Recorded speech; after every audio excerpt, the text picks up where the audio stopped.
Halo semuanya, selamat datang di video pembelajaran kami. Pernahkah kalian membayangkan betapa rumitnya mengelola sebuah perusahaan besar? Banyaknya divisi sistem TI yang berbeda sehingga strategi yang berubah-ubah seringkali membuat komunikasi antar bagian sangat menjadi terhambat. Di sini kita membutuhkan arsitektur enterprise, namun arsitektur tidak berguna tanpa adanya pemodelan. Mengapa pemodelan itu krusial? Karena pemodelan mendukung 4 tahapan utama dalam siklus hidup arsitektur. Yang pertama itu ada desain. Desain memberikan kosakata yang sama bagi para arsitek agar tidak ada sebuah kesalahpahaman. Yang kedua itu ada communication, menjadi jembatan informasi antara pimpinan, perancangan sistem, hingga pihak eksternal. Yang ketiga itu ada realization, menghubungkan cetak biru arsitek dengan pengembangan software yang nyata. Dan yang keempat itu ada change, membantu kita memprediksi dampak jika ada satu bagian organisasi yang diubah. Selanjutnya itu bagian kedua, konsep layer. Lalu bagaimana cara kita mengelola komunikasi tersebut? Jawabannya adalah dengan konsep layer atau lapisan. Dalam enterprise, kita mengembangkan organisasi dalam lapisan logis. Biasanya terdiri dari yang pertama itu ada business layer, fokus pada proses, bisnis dan fungsi organisasi. Yang kedua itu aplikasi layer, fokus pada perangkat lunak dan data, dan yang terakhir itu ada teknologi layer, fokus pada infrastruktur, perangkat keras dan jaringan. Pemisahan ini memastikan adanya keselarasan dan konsistensi di seluruh bagian organisasi yang berbeda-beda. Dengan sistem lapisan, kita bisa melihat bagaimana teknologi mendukung aplikasi dan bagaimana aplikasi menjalankan bisnis. Yang bagian ketiga itu adalah pemodelan atau simbolik dan semantik. Terakhir, saat kita membuat model, kita menggunakan bahasa visual yang disebut sebagai notasi. Ada 2 aspek penting yang harus kita pahami di sini. Yang pertama adalah model simbolik. Ini adalah apa yang kita lihat di layar seperti kotak, panah, atau ikon.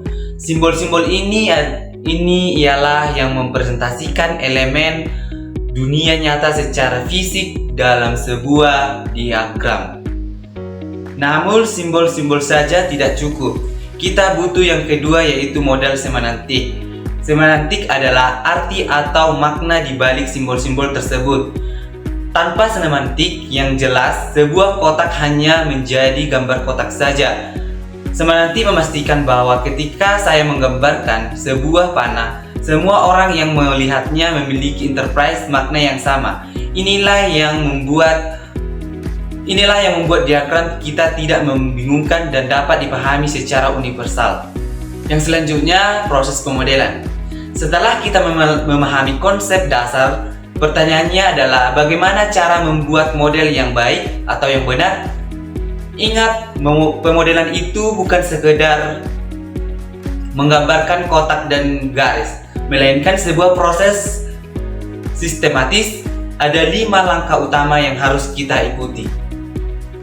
Yang pertama itu mengidentifikasikan stakeholder. Di sini kita akan menentukan dulu siapa yang akan melihat model ini, dan apakah pemimpin perusahaan manajemen TI atau tim pengembangan, karena tiap orang punya fokus yang berbeda. Yang kedua itu menentukan scope. Batas elemen apa saja yang masuk, jangan atau terlalu rumit. Baru fokus pada hal yang paling penting. Yang ketiga itu pengumpulan data. Kita harus turun ke lapangan mengamati prosedur yang ada. Yang ketiga itu pengumpulan data. Kita harus turun ke lapangan, amati prosedur yang nyata, baru melakukan studi literatur atau wawancara untuk memahami aliran aktivitas yang sebenarnya. Baru yang berikutnya itu adalah formalisasi. Di sini kita akan mengubah observasi Di sini kita akan mengubah hasil observasi tadi ke dalam diagram formal. Di sini kita akan menggunakan standar seperti Archimedes untuk menggambarkan besar perusahaan atau BPMN untuk detail proses bisnis. Yang selanjutnya itu ada validasi. Terakhir kita akan memastikan model kita sesuai dengan kenyataan, baru melakukan simulasi atau studi kasus untuk memastikan model ini benar-benar bisa digunakan. Bagian yang kedua itu panduan praktis. Agar model kita terlihat profesional, ada beberapa panduan praktis yang wajib kita ikuti. Yang pertama digunakan yaitu vocabulary umum agar tim bisnis dan tim teknis punya pemahaman yang sama. Yang kedua itu menggunakan alat yang tepat seperti FP online yang mendukung kolaborasi real time. Nah, berbicara soal simbol dalam standar BPMN, kita menggunakan 3 elemen. Yang pertama itu event atau lingkaran untuk menandai awal dari akhir proses. Yang kedua itu aktivitas atau persegi panjang untuk mewakili tugas atau subbab proses. Yang ketiga itu adalah gateway atau belah ketupat, titik keputusan di setiap proses bisa bercabang, misalnya apakah dokumen disetujui atau ditolak. Dengan panduan ini kita bisa menggunakan hambatan atau bottleneck dalam bisnis dan mempermudah kita. Selanjutnya itu ada readability dan usability dalam arsitektur. Sekarang mari kita berbicara tentang kualitas akhir dari sebuah model, yaitu readability dan usability. Dalam arsitektur enterprise, semua model sebesar apapun tidak akan berguna jika stakeholder kita merasa pusing saat melihatnya. Readability atau keterbacaan bukan hanya soal ukuran teks, melainkan soal kejelasan visual di dunia arsitektur. Ini berarti menghindari garis laba-laba atau memastikan garis antara elemen tidak saling tumpang tindih secara berantakan. Baru ada konsistensi warna. Kita menggunakan warna sebagai navigasi cepat, misalnya warna kuning untuk lapisan bisnis dan warna biru untuk aplikasi, dan hijau untuk teknologi. Ini membantu audiens memahami konteks yang secara instan. Baru yang selanjutnya itu ada tipografis atau kontras. Di sini kita akan memastikan simbol dalam label dapat terbaca jelas tanpa harus melakukan zoom berulang-ulang atau berlebihan. Sedangkan usability adalah dalam arsitektur berkaitan erat dengan viewpoint. Artinya model kita harus bisa digunakan sesuai kebutuhan audiensnya. Pimpinan perusahaan butuh model yang ringkas dan fokus pada tujuan bisnis atau high level. Sementara tim teknis butuh model yang detail mengenai aliran dan data dari infrastruktur. Jadi usability berarti kita menyajikan informasi yang tepat di waktu yang tepat dan untuk orang yang tepat. Setelah kita belajar cara membuat model, sekarang kita lanjut ke topik yang kedua, yaitu mempelajari tentang cara menyajikan dalam arsitektur enterprise, mengenal istilah view dan viewpoint. View adalah apa yang kita lihat, sedangkan viewpoint adalah di mana kita melihatnya.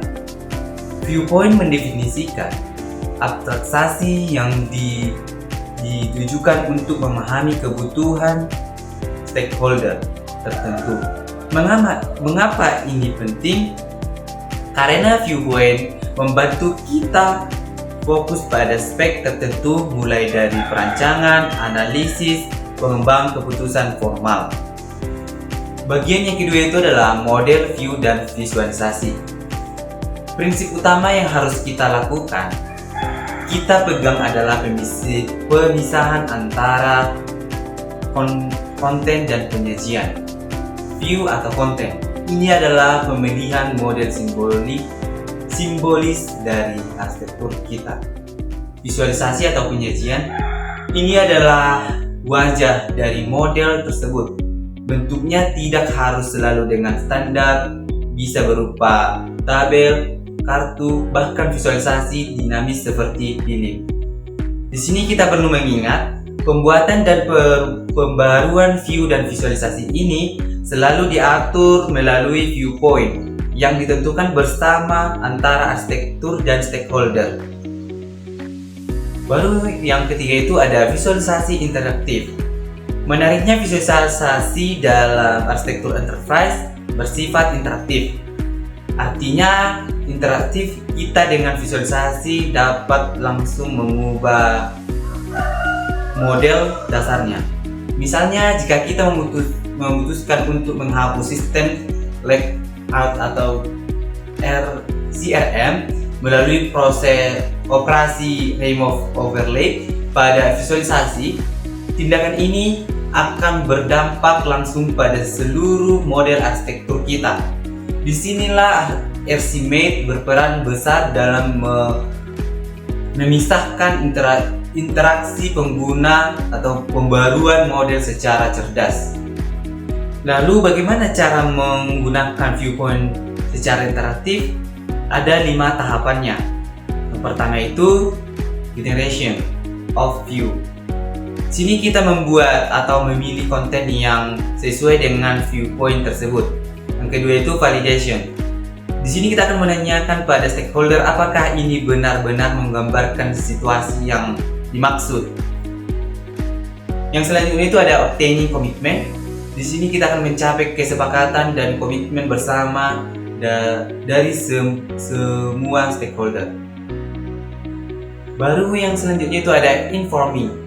Atau di sini kita akan menginformasikan hasil kesepakatan tersebut kepada seluruh pihak yang terkait di organisasi. Shalom teman-teman, di sini saya akan melanjutkan materi yang keempat dari teman saya dan saya akan melanjutkan untuk babak kedua bagian keempat. Setelah memahami apa itu viewpoint, sekarang kita akan membedah 14+1 jenis viewpoint standar dalam RCMate. Viewpoint ini adalah resep yang membantu kita memilih konsep mana yang perlu ditampilkan dalam 3 jenis lapisan utama, yaitu bisnis, aplikasi, dan teknologi. Pertama, kita mulai dari dasar organisasi. Yang pertama ada introductory viewpoint, versi sederhana untuk desain awal yang sangat cocok bagi orang yang tidak memiliki dasar arsitektur agar mereka tidak merasa desain ini sudah harga mati. Yang kedua, organization viewpoint. Seperti organigram, ini fokus pada struktur internal, departemen, dan tanggung jawab otoritas. Yang selanjutnya, actor cooperation. Fokus pada hubungan antara aktor dengan lingkungannya mirip dengan konteks diagram. Kemudian business function, yaitu menunjukkan fungsi utama bisnis yang tetap stabil, meski teknologi atau struktur organisasi berubah. Selanjutnya, bagaimana organisasi memberikan nilai? Untuk viewpoint yang kelima, yaitu produk viewpoint, menjelaskan nilai produk bagi pelanggan dan saluran yang digunakan. Untuk yang keenam, service realization, yaitu jembatan antara produk dan proses. Ini menunjukkan bagaimana layanan bisnis benar-benar diwujudkan. Kemudian yang ketujuh ada business process cooperation, digunakan oleh manajer operasi untuk melihat hubungan antar proses bisnis dan penggunaan data bersama. Terus yang kedelapan ada business process, yaitu pandangan detail tentang komposisi proses bisnis dan siapa yang bertanggung jawab di dalamnya. Yang selanjutnya masuk ke dunia digital, viewpoint yang ke-9 ada information structure, mirip model data tradisional, menghubungkan level bisnis ke skema database di level infrastruktur. Yang ke-10 ada application cooperation, memberikan gambaran umum koordinasi antara aplikasi dan aliran informasi di antaranya. Yang ke-11 ada application behavior, yaitu menjelaskan perilaku internal aplikasi untuk menghindari fungsi yang tumpang tindih.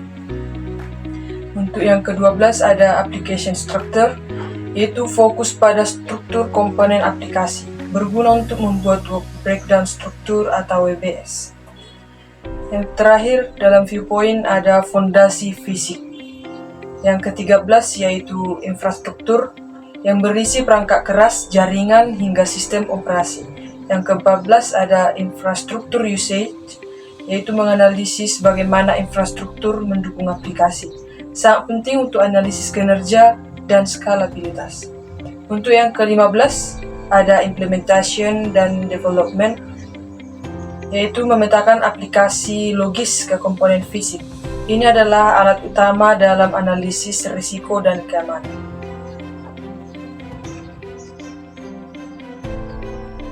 Yang selanjutnya ada view dengan TOGAF. Mungkin kalian bertanya, bagaimana hubungannya dengan standar global seperti TOGAF? TOGAF menggunakan artefak berupa matriks, katalog, dan diagram. Kabar baiknya, Archimate 2.0 dirancang sangat mirip dengan TOGAF. Walau tidak selalu satu ke satu, hampir semua diagram dalam TOGAF dapat diekspresikan dengan sangat mudah menggunakan bahasa Archimate. Kombinasi keduanya adalah senjata ampuh bagi seorang arsitek enterprise. Dengan menguasai ke-15 viewpoint ini, kita memiliki cara terstandarisasi untuk berkomunikasi dengan siapa saja dalam organisasi, dari CEO hingga tim teknis jaringan. Baik teman-teman, yang selanjutnya kita akan masuk ke topik yang ketiga. Yang pertama, kita akan membahas analisis kualitatif. Di sini kita bicara soal angka. Kita mengukur kinerja melalui kecepatan respon, keadaan melalui ketersediaan sistem, dan tentu saja efisiensi biaya. Ingat, kita bisa melihatnya dari user view, apa yang dirasakan pengguna, atau sistem view, beban teknis pada server. Yang selanjutnya, analisis portofolio. Bagaimana manajemen memutuskan aplikasi mana yang harus dipertahankan? Kita harus menggunakan analisis portofolio. Salah satu teknik populernya adalah metode Bedel. Di sini kita menyeimbangkan dua hal, seberapa penting layanan itu bagi strategi bisnis dan seberapa efektif performanya saat ini. Hasilnya, sebuah matriks yang memberitahu kita apakah harus lanjut investasi atau justru harus segera diganti.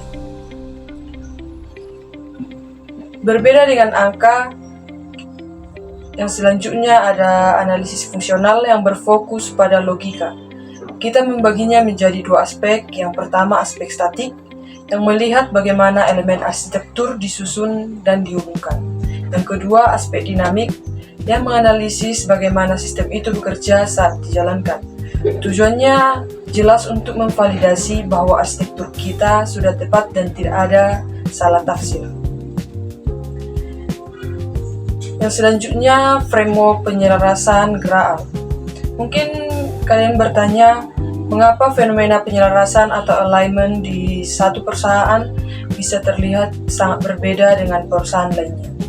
Untuk menjawab tantangan ini, kita membutuhkan sebuah kerangka konseptual yang seragam, yaitu framework GRAAL atau Guidelines for Regulating Alignment.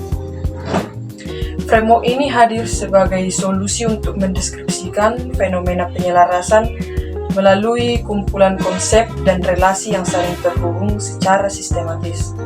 Untuk memahami sistem secara utuh, Graal membaginya ke dalam 4 dimensi fundamental. Yang pertama, aspek sistem atau sistem aspek. Dimensi pertama berfokus pada properti atau karakteristik sistem yang dapat kita amati secara eksternal. Yang kedua, ada agregasi sistem atau system aggregation, yaitu kita melihat komposisinya. Di dimensi ini, kita menganalisis bagaimana sebuah sistem yang besar dan kompleks sebenarnya terbentuk dari kumpulan sistem-sistem yang jauh lebih sederhana yang saling terintegrasi. Yang ketiga, proses sistem atau sistem proses.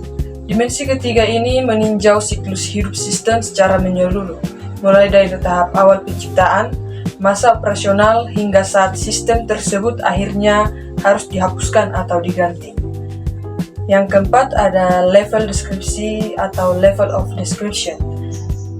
Dimensi ini menentukan seberapa mendalam atau seberapa halus deskripsi sistem yang kita berikan.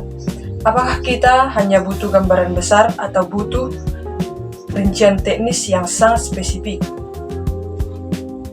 Baik, yang selanjutnya ada fenomena penyelarasan. Dengan menggunakan kacamata GRAL, kita bisa melihat bahwa penyelarasan antara bisnis dan TI bukan sekadar masalah teknis, melainkan upaya memastikan TI berjalan seiring dengan tujuan bisnis. Ada beberapa karakteristik unik dalam fenomena ini yang perlu kita pahami. Yang pertama, arsitektur berlayar. Ingatlah bahwa organisasi selalu memiliki struktur bertingkat, mulai dari layar bisnis, aplikasi, hingga infrastruktur. Yang kedua adalah kecepatan versus pengguna. Ada pola yang unik, yaitu semakin lambat suatu komponen berubah, seperti sistem inti perbankan, biasanya jumlah penggunanya justru semakin besar. Begitu juga sebaliknya. Yang ketiga adalah hukum akumulasi. Teknologi baru hampir tidak pernah memastikan teknologi lama sebelumnya. Sebaliknya, teknologi baru cenderung ditambahkan di atas sistem yang sudah ada atau legacy system. Yang selanjutnya adalah kompleksitas pengelolaan. Pertumbuhan proses bisnis seringkali melaju jauh lebih cepat daripada kemampuan kita untuk mengelola sistem bisnis tersebut.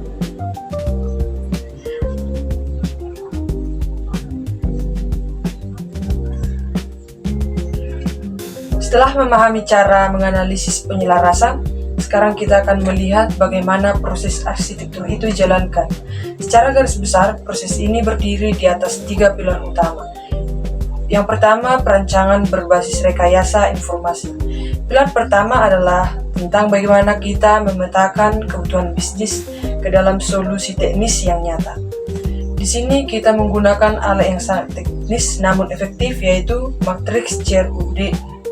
Alat ini membantu kita untuk melihat bagaimana data mulai dari create, read, update, hingga delete dikelola oleh proses bisnis tertentu. Kemudian landscape map, ini adalah peta udara bagi seluruh aplikasi perusahaan. Dengan peta ini kita bisa memastikan tidak ada aplikasi yang tumpang tindih fungsinya sehingga investasi jadi lebih efisien. Yang kedua adalah pengelolaan kompleksitas dan error. Seorang arsitek enterprise seringkali dihadapkan dengan keputusan sulit. Semakin detail notasi yang kita buat, memang semakin akurat, namun risiko kesalahan atau error juga semakin tinggi karena tingkat kerumitannya. Pilar kedua ini mengajarkan kita untuk menemukan titik keseimbangan. Proses arsitektur yang baik adalah mampu menyajikan detail yang akurat, namun tetap fleksibel dan mudah dipahami oleh stakeholder yang berbeda. Yang ketiga adalah tata kelola dan koordinasi atau IT governance. Arsitektur hanyalah sebuah gambar di atas kertas jika kita tidak ada kendali atau governance.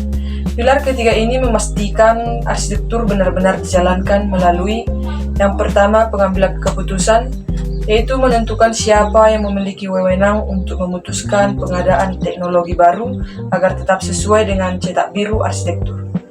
Yang kedua, pemantauan kinerja, yaitu mengevaluasi secara berkala apakah teknologi yang sudah kita beli dan terapkan benar-benar memberikan nilai tambah bagi bisnis atau justru membebani organisasi.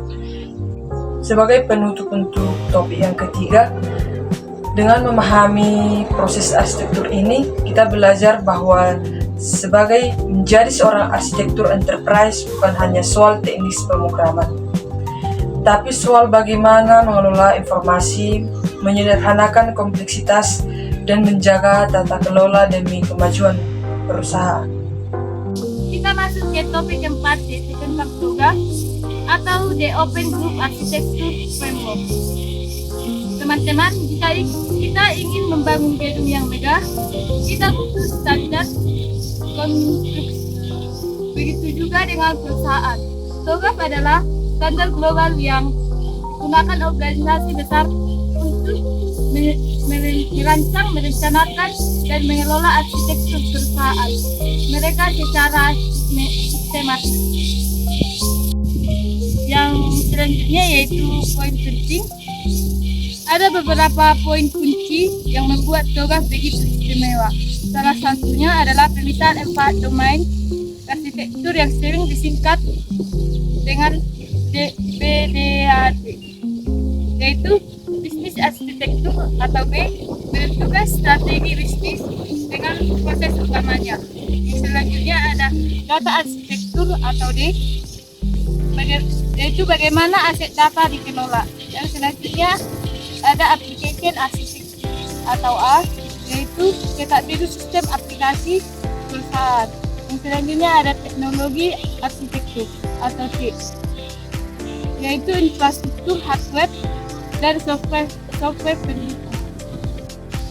Selain itu, TOGAF memiliki enterprise consulting yang berfungsi sebagai perpustakaan aset arsitektur agar bisa digunakan kembali, serta arsitektur capability framework untuk mengatur peran dan tanggung jawab tim arsitek.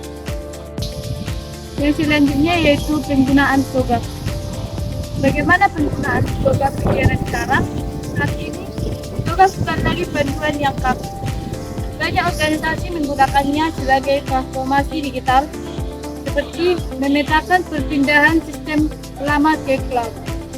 TOGAF juga sekarang digunakan bersama metode Agile untuk memberikan batas pembatas agar tim teknis tetap selaras dengan visi besar perusahaan meskipun mereka bekerja dengan sangat cepat. Yang terakhir yaitu pada topik kelima, kita akan membahas tentang jantung TOGAF. Jantung TOGAF yaitu ADM atau Arsitektur Development Method. ADM adalah sebuah siklus hidup yang terdiri dari beberapa fase utama. Siklus ini dimulai dari fase preliminary untuk persiapan, lalu masuk ke fase fusion untuk menentukan arah. Kemudian kita membedah domain bisnis, sistem informasi hingga teknologi. Setelah itu, kita masuk ke fase peluang dan solusi, perencanaan migrasi hingga tata kelola implementasi. Terakhir ada fase arsitektur change management untuk memastikan arsitektur tetap relevan dengan perubahan zaman. Yang kedua ada proses iterasi. Salah satu keunggulan ADM adalah proses iterasi. Arsitektur enterprise itu tidak sekali jadi. Dalam praktiknya, seorang arsitek seringkali harus kembali ke fase sebelumnya jika ditemukan kebutuhan baru. Iterasi ini memastikan setiap lapisan arsitektur dari bisnis hingga teknologi. Jadi, jika di fase teknologi ada kendala, kita bisa kembali memperbaiki fase aplikasi atau bisnis. Yang ketiga yaitu teknik pedoman metode pengembangan arsitektur. Terakhir, untuk menjalankan ADM dengan sukses, kita butuh teknik dan pedoman praktis. Beberapa teknik pentingnya yaitu sebagai berikut. Yang pertama ada prinsip arsitektur, yaitu aturan dasar yang tidak boleh dilanggar. Yang kedua ada manajemen stakeholder, yaitu memastikan semua pemilik kepentingan setuju dengan rancangan kita. Yang selanjutnya ada analisis SWOT, yaitu teknik untuk melihat perbedaan antara kondisi perusahaan saat ini dengan kondisi ideal yang diinginkan di masa depan. Dengan teknik yang tepat, proses pengembangan arsitektur menjadi lebih terukur dan minim risiko kegagalan. Sebagai kesimpulan dari materi kami, yaitu arsitektur enterprise adalah jembatan yang menghubungkan visi bisnis dengan realitis, teknologi dengan pemodelan yang benar, analisis yang tajam, dan penggunaan framework seperti TOGAF. Organisasi dapat melakukan transformasi digital secara terukur efisien, dan siap menghadapi perusahaan masa depan.